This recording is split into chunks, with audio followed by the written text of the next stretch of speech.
Nakauwi na ng bansa ang 21 Pinoy government officials na naipit sa gitna ng tensyon ng Israel at Iran.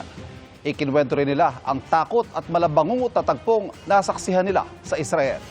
Nakatutok si Bea Pinla. Unang-una, nagpapasalamat kami sa Panginoon dahil nabigyan kami pagkakataon na makauwi ng ligtas.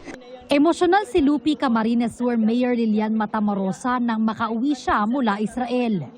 Ninamnam niya ang mahigpit na yakap at mga salitang welcome home na sumalubong sa kanya at sa 20 pang opisyal ng gobyerno na nakabalik matapos maipit sa tensyon sa pagitan ng Israel at Iran.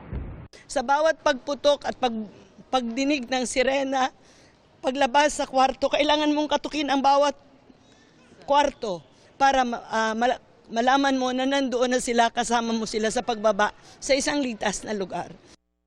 Binalikan din ng ilang nakasama niya sa Israel ang malabangungot na tagpong nasaksihan nila. Talagang nakakatruma po. Kasi pag nakakarinig po kami ng siren, talagang we have only like 60 to 90 seconds para pumunta po sa bunker. Siyempre yung agam-agam na naramdaman namin na nandun kami. So, hindi mo alam kung makakauwi ka. Ayon sa DILG, matapos tumawid papuntang Jordan Lula ng bus, bumiyahe pa Dubai ang mga opisyal sakay ng chartered plane.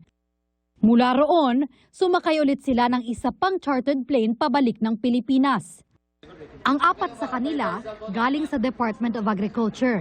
At ang iba naman, mga pinadala roon sa tulong ng Israeli government para sa isang eco-study tour.